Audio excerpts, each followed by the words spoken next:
Good morning, Flagler County, and welcome to Veterans on Point, a WNZF radio show developed in mind for our county's beloved and respected veterans population and anyone else listening via internet or podcast. I'm your host, David Lyden, the Flagler County Veteran Services Officer, and naturally I'm here with my friend and colleague at the office, Eric Flores. Good morning, Dave, and good morning to all our listeners and watchers. You know, if you watch our YouTube channel, so good morning to you guys and as well. And I hope that, as always, that everybody's doing well, health-wise, and enjoying the rain that we have lately and the weather we have. Man, watch that grass grow. Yes, I caught it last week, and I think I have to do it again. Oh no! Well, if you're lucky enough to live in Flagler County, you are lucky enough. And we are lucky folks. So let's thank our lucky folks, our League of Loyal listeners, for being out there. And, of course, its leader, Billy Jones, still at the top. Morning, Billy. Good morning, Billy. I know you're listening. Oh, yes. And we'll follow up later. You'll let me know how the show went. And if you like the national anthem that was at the end, whatever version. And this week's version is actually going to be, and Mr. Producer, Mark, did you get my submission this week? No. Okay. Well, I'll have to forward that. And, this one's going to be from, it was at looks like a girls' softball game, and they had a technical difficulty, and they couldn't play the national anthem. So all of a sudden, impromptu, all the people in the crowd sang the national anthem. And that was how they did it. And it was great. Yeah. Cool. It was very patriotic. That's cool. So we'll listen to that one at the end of today's show. Excuse me. So we were talking about the legal loyal listeners, and then we have Navy Master Chief Dan, his wife Kay. Good morning, guys. Next month's their how many year wedding anniversary? 50-something, I believe. And so that's at the end of August. Yes, we'll be there. We plan on being God there. Willing, yes. And we have Talking Tom, of course. Morning, Tom. Charlie Hanger. I saw Charlie this week at the Board of County Commissioners did a proclamation for Purple Heart Day, which is coming up August 7th. But because they do the proclamation in advance, and we have one meeting this month. It was done this past week. And Charlie Hanger, who is a Purple Heart recipient, was there again to help receive that proclamation. So thanks, Charlie, and his wife Jenny was with him too as well. Thank you, guys. And then we've got Valerie and we've got Dennis. Haven't heard from Dennis in a little bit, but and Valerie, I need to hear from you and your veteran hubby. Give us a call. And we got Shane and Norman and Howard and his wife Valerie and William and his wife Holly and Keith. And Jim and a bunch of Jameses and Steve and David and Mrs. Martin. James the male maid, of course. He's been quiet. He's been quiet. We've got Bob and Frankie Jr. and Frankie Sr. And Bicycle Frank. He stopped in the other day to say hello. Yes. And he's listening because he lets us know. Yes, he does. He hears what we're saying. Mm-hmm. So then we've got, like I said, another James and Michael and Delmer and the Gallaghers and Bill and Rudolph and Thomas and Leon and Gary and James and Carol and everyone else who's out there listening. We appreciate you being with us. And if you ever want to give us a call and let us know that you're still listening, please let us know. And if you listen, please share the word out that we're here. Give us some feedback. Yes. Do you like our topics? Is there a topic you think others might want to, that you've heard about and you think others might benefit from? Let us know. Okay. Yes, Eric and I are your Flagler County Veteran Services officers. We're at 1769 East Moody Boulevard in Bunnell. That's the Government Services Building. In room 108, our phone number is 386-313-4014 if you need help with VA claims or other VA business or help deciphering your retirement, your department, your DFAS. Can't even think of it. Division of, what is Finance, it? Defense Finance. Defense Finance and Accounting Service, yeah. you need help deciphering some of those documents when you're retiring, or a surviving spouse trying to figure out if you have survivor's benefits, we're there to help. And many more things. I just received a call last week, from the daughter of a veteran. Not the daughter, it's the sister of a veteran that live here.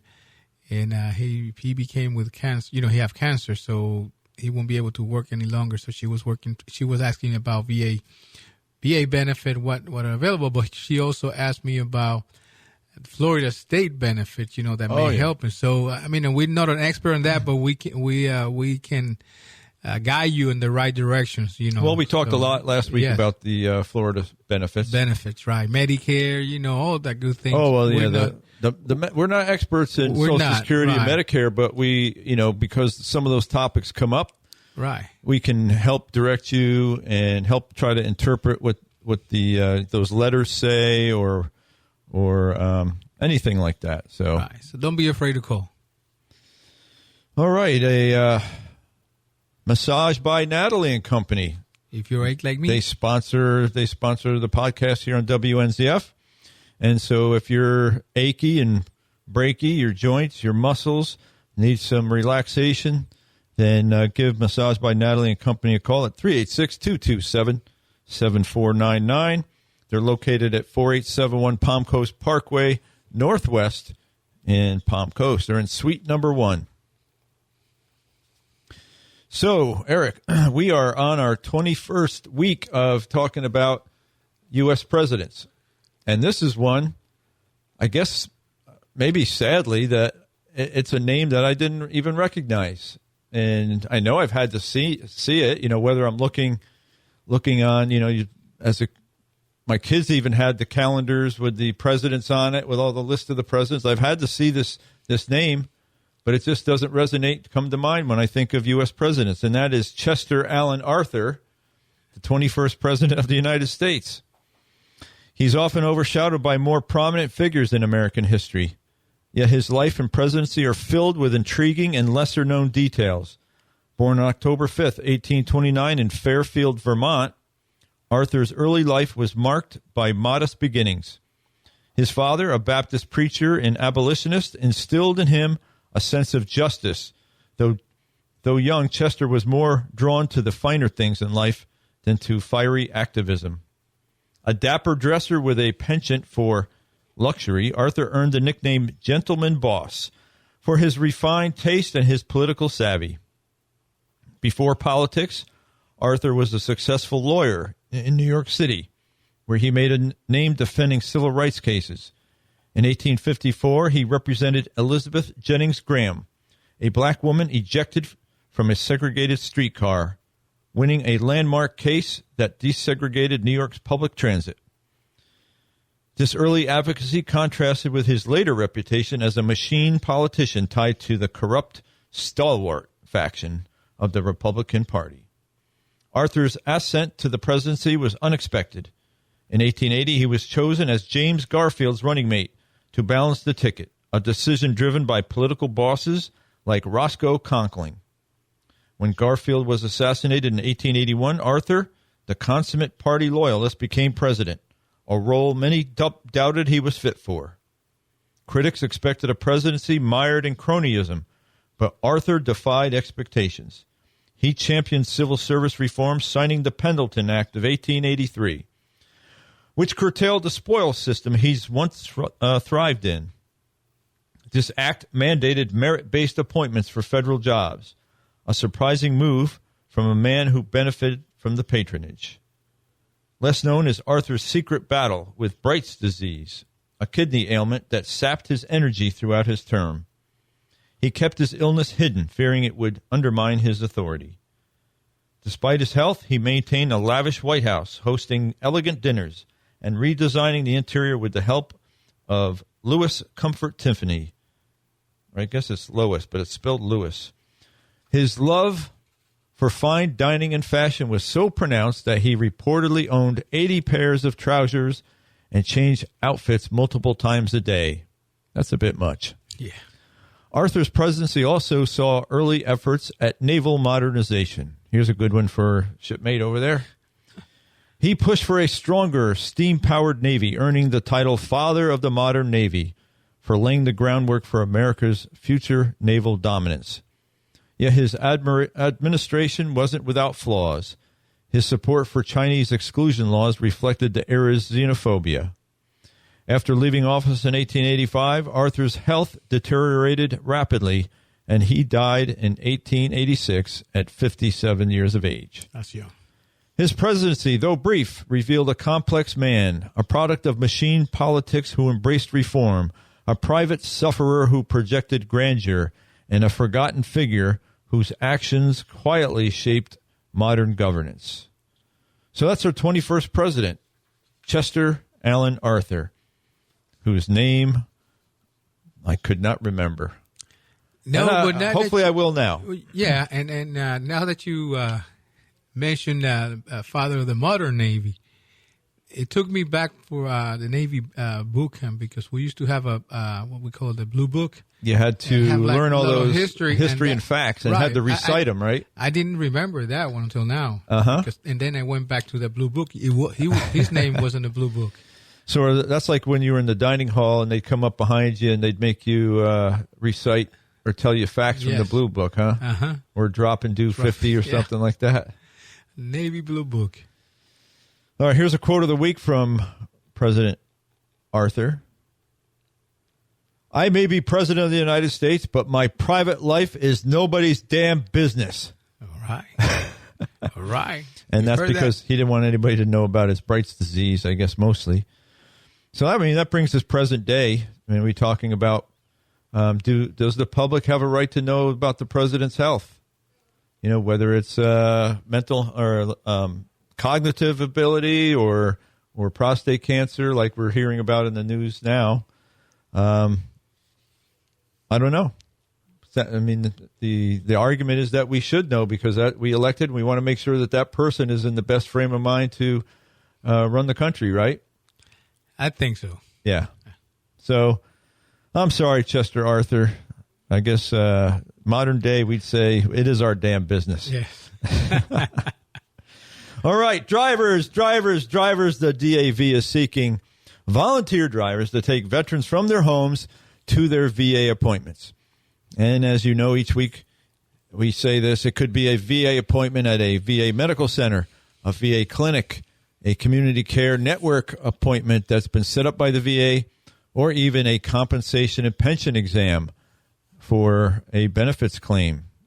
If you want to find out how to volunteer or you want to know how to take advantage of the transportation, call the DAV at 386-439-2122.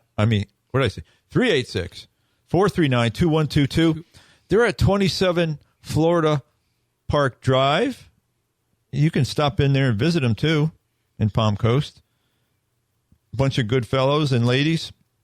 And got some, if you want to just go in there and relax and have a cup of coffee. Sometimes they got some snacks, some food, some chili. They got rocking chairs, just kick back and chat with your fellow veterans. Just take load off your feet and your mind. Go to 27 Florida Park Drive. Visit the DAV.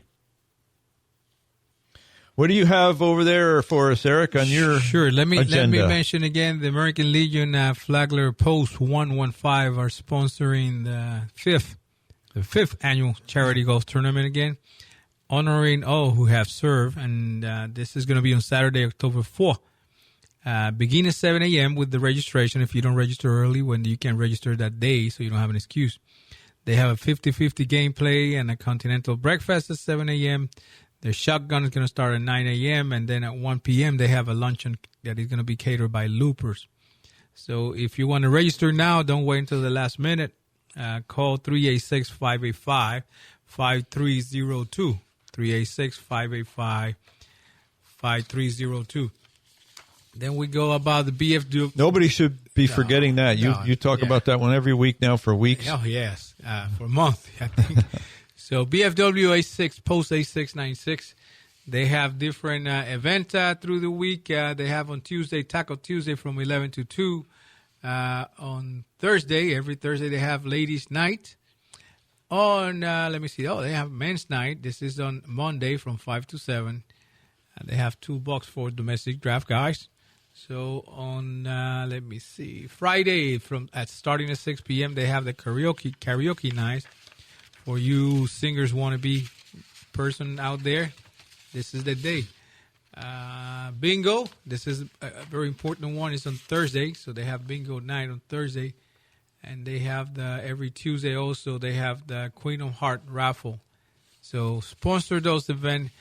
Every fund that they get, they use it for our own local veterans here in town. Also, the Marine Corps League, Detachment A676, they're having their United States Marine Corps 250th birthday ball. And this is going to be on Saturday, November the 8th from 1700 to 2200, or for you military guys from 5 p.m. to 10 p.m. They're going to do it this year at the Hilton Garden in Pamco. It's a pretty nice facility. So if you want to call in and participate and go to that event, call Miss Ellen Werner at 386-237-9798. Again, 386-237-9798.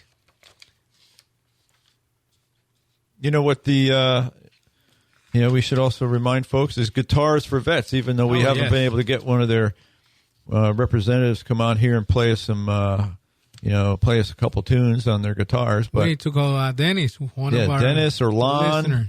And there's other ones that are representing. I had Leif Hoffman coming this week to the office. He goes to that thing too. He does? Yeah. Even Lon Ratner goes to That's what I said, Lon. Yeah, Lon. Okay, yeah. And one of these days we'll get them on here. Maybe they're shy. Maybe they're shy guitar players, but maybe we get a trio here. But if you want more information about the Guitars for Vets, you can call again. They hold their practices at the DAV Chapter 86, and that phone number is 386-439-2122. Yeah, that's a pretty good program. Are you still going? No, I went once, and then I don't know. I lost a little bit of interest in it again. So. You lost the passion for the guitar. That's that's my fault. But I got other things I'm pursuing. So this week, folks, we're going to talk about the comprehensive caregiver program that the VA has. Just bring you up to speed on a little bit of that again. Some of these topics we cover, periodically over the year.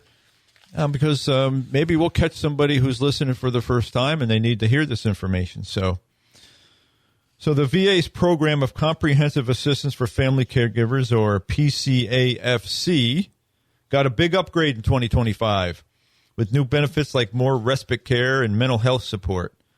But it's not all smooth sailing. Caregivers are hitting roadblocks that can make their vital role feel like an uphill battle. In the next 10 minutes or so, we'll unpack what's new, what's working, and what will need fixing. Imagine you're up at dawn helping a veteran, maybe your spouse or parent, to help them get through the day. You're scheduling VA appointments, managing medications, and keeping their spirits up, all while juggling your own life. That's a reality for over 5.5 million caregivers in the United States, and the VA's Caregiver Support Program is built to help them. In 2025, the VA rolled out some exciting updates to make that support stronger, but caregivers are still saying there are shortcomings with the program. So let's start with some of the good stuff. This year, the VA boosted the program with some real game changers. Caregivers now get up to 30 days of respite care annually. That's time when someone else steps in so you can take a break. That's a big jump from just 14 days last year. And for caregivers stretched thin, it's a lifeline. Another win, virtual mental health counseling, now available through the VA's Health and Benefits app, which hit 3 million downloads this year so far. This means you can talk to a therapist from your couch, no long drives to a VA clinic. And here's a good one. The VA is offering legal and financial planning services to help caregivers tackle things like setting up power of attorney or budgeting for long-term care. These changes are reaching over 40,000 caregivers in the program, up 15% from 2024, according to VA data. But here's where it gets tricky. Getting these benefits isn't as simple as it sounds. And we know this, Eric. We counsel folks on this. To qualify, a veteran needs a service-connected disability rated at 70% or higher, and the caregiver has to prove they are providing substantial care. That means mountains of paperwork, and in 2025, caregivers are reporting delays of up to 6 months for approvals. Well, I wouldn't say mountains of paperwork, but it requires some documentation to at least, and this is what I counsel folks, is that if you want to be one of the people that might be selected, one of the caregivers that might be selected, I encourage you to document how you help that veteran Monday through Sunday from the morning until they go to bed.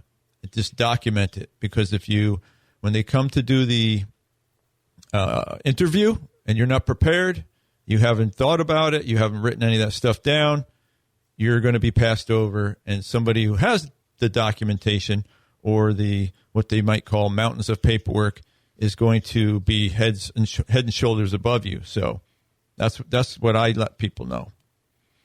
A VA survey this year found 40% of applicants called the process confusing or overwhelming. Worse, some caregivers, especially those supporting veterans with mental health conditions like PTSD, say they're being denied because the VA's criteria is focused too much on physical disabilities. Why does this matter? Caregivers aren't just helping veterans, they're helping keep families together and easing the load on hospitals. When caregivers burn out, and trust me, burnout is a big risk, it can lead to veterans landing in emergency rooms or even facing homelessness. The VA knows this, and they're trying to fix it. They've got a new task force in 2025 to streamline applications and expand eligibility, especially for mental health caregivers. Plus, a new online portal launching later this year aims to cut wait times by 25% by mid-2026. But caregivers are saying it's not enough, and they're right. 6 months is too long to wait for support. So what can caregivers do right now?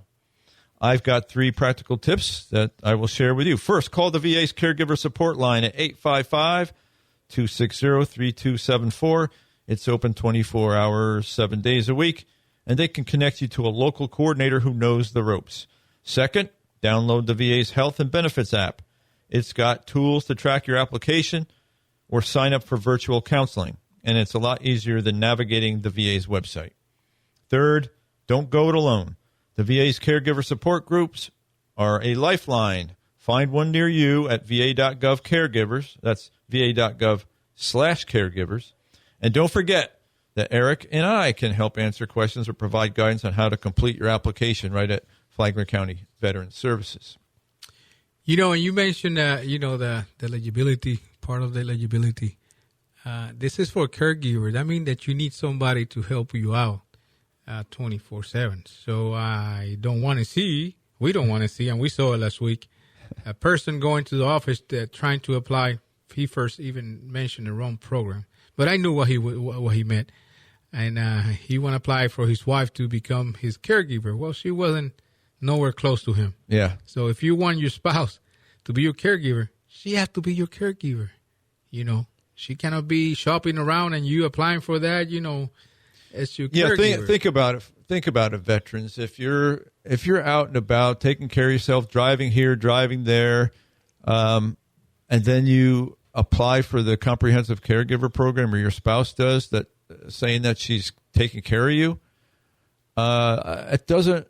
I'm not saying that for some reason they wouldn't see the fit for that. I don't know, but it doesn't seem like that would be a top necessity. And they're going to go to other veterans who are more severely disabled. The program doesn't have a lot of money in it, and so that's why I said you got to think about what you're doing, and you got to do the mountains of paperwork they're talking about. You got to have good documentation. Good documentation, and make sure that, like you say before, have to have a service-connected disability of 70% or more. He also need to be in need of in-person or care services for a minimum of 6 continuous months.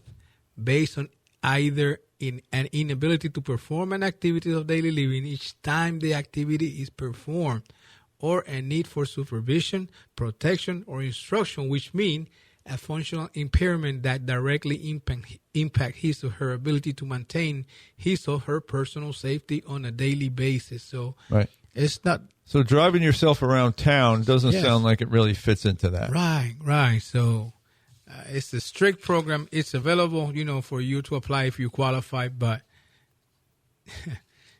you know what I mean. All right, folks. You know what we mean. Absolutely. And if you don't know, we will let you know. Yeah, we'll be honest with you. Yes. We're not the decision makers. No, we're not. But we bring a little bit of dose of reality to the situation, so that when you apply, you don't look like you don't look dumb. So anyway, this is the part of the program where I gotta let you know that no country, no state, and no community does more for veterans than the United States of America, the great and free state of Florida, the wonderful Flagler County, the lovely city of Palm Coast, and all of our beautiful beach cities here in Flagler County. Ask you to be a victor, not a victim, to be educated, not indoctrinated, and most importantly, be kind to someone today or many someones. We thank you for listening, and we'll be back with you next week. Thank you, guys, and thanks for listening and watching our show. God bless you. We will not be playing the national anthem. Let's play ball.